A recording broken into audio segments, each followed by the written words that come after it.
आज की यह शोक सभा भारतीय जनता पार्टी के कार्यालय में भारतीय जनता पार्टी की ओर से आयोजित है, लेकिन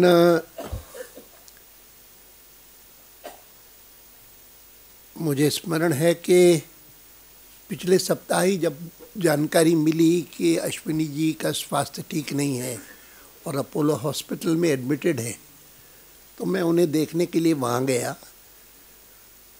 चंडीगढ़ से आई हुई उनकी बहन मुझे वहाँ मिली, वो भी डॉक्टर हैं, और मुझे लगा कि कोई ऐसी बात नहीं जिसके कारण अश्विनी जी यहाँ से इतनी जल्दी हमको छोड़ के चले जाए, क्योंकि उस समय उनका स्वास्थ्य अच्छा हो रहा था, सुधर रहा था। डॉक्टर से भी पूछा तो उन्होंने कहा कि हाँ प्रॉब्लम था, लेकिन कोई ऐसी बड़ी बात नहीं है, ठीक हो जाएगा। और वास्तव में उसके बाद उनको डिस्चार्ज किया गया। उनके ये तो वर्णन किया ही कि भाई किस प्रकार से उनके डॉक्टर जो हैं, एक भाई लखनऊ में हैं, वो यहाँ आए और डिस्चार्ज होने के बाद उन्होंने उनको कहा कि आप मेरे साथ चले चलिए, लखनऊ रहिए, और वो ले गए। और उसके 2 दिन बाद ही वहाँ से फ़ोन आया लखनऊ से कि वैसे तो वो ठीक ठाक थे, लोगों से बातचीत कर रहे थे, लोगों से मिल रहे थे लगातार, लेकिन 3 तारीख को शाम को अचानक मैसिव हार्ट अटैक हुआ और उनका देहांत हो गया, स्वर्गवास हो गया। तो 4 तारीख को मैं लखनऊ गया था और तब अंत्येष्टि क्रिया में सब परिवार के लोग, जलोटा परिवार के लोग सभी मिले थे। मैं सोचता था शायद अनूप जी भी मिलेंगे वहाँ पर, लेकिन उन्होंने बताया कि नहीं, अनूप जी नहीं आ सके और अनूप जी बाद में आने वाले हैं। आज मैं 11 बजे आने वाला था कि मैंने सोचा कि अनूप जी के भी भजन सुनूंगा ज़रूर, लेकिन बाद में मुझे कहा गया कि नहीं, आप 11:15 के बाद आइए, 11:15 आइए।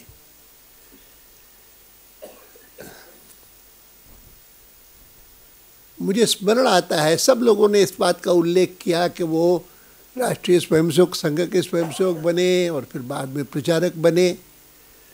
आज हम में से अधिकांश लोग जो भारतीय जनता पार्टी में काम कर रहे हैं और भारतीय जनता पार्टी की ताकत है, किसी पद पर हो कि ना हो, अधिकांश की राजनीति का आरंभ मूलतः संघ के स्वयंसेवक होने के कारण ही हुआ। और अब भजन तो फिर से सुनेंगे अनूप जी का। एक अनूप जी से भी परिचय अश्विनी जी के कारण ही हुआ। पहली बार मैं पार्टी का अध्यक्ष था, तब पता लगा कि अश्विनी जी अनूप जी एक प्रकार से अश्विनी जी के भतीजे हैं। और परिचय करवाया उन्होंने, तब मैं उस समय पार्टी का अध्यक्ष था, क्योंकि मेरा अश्विनी जी से परिचय आया जब मैं अध्यक्ष था। उससे पहले तो मैं राजस्थान में था और फिर दिल्ली में था संसदीय कार्य के संदर्भ में। मैं मानता हूं कि संघ के स्वयंसेवकों का जो संस्कार है, जिस मूल संस्कार के कारण ही आज अश्विनी जी के बारे में लोग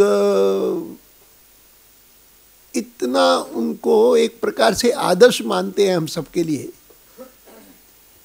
वह मूल धारणा ये है कि उस समय तो भारत को स्वतंत्र कराने की एक अभिलाषा हिंदुस्तान के एक एक नागरिक के मन में थी। जब हम में से अधिकांश जिनकी आयु अब हो गई, वो समय 47 से पहले, भारत की स्वतंत्रता से पहले एक ही मन में आकांक्षा होती थी कि भारत स्वतंत्र हो। और भारत को स्वतंत्र करने के लिए डॉक्टर हेडगेवार ने राष्ट्रीय स्वयंसेवक संघ का निर्माण किया। उसमें सबको ये सिखाने की कोशिश की कि देश को स्वतंत्र कराने के लिए, देश को महान बनाने के लिए नींव के पत्थर बनने के लिए तैयार रहो।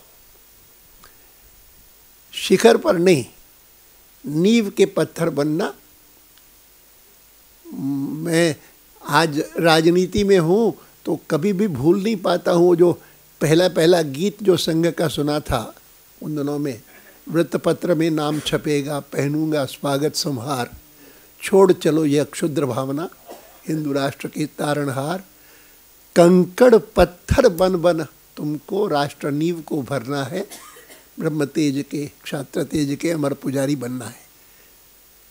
तो ये मूल संस्कार ये प्राप्त करने के कारण ही कोई हमारा संघ का स्वयंसेवक इतना कुछ कर पाता है जितना वर्णन हमने अश्विनी जी के लिए किया।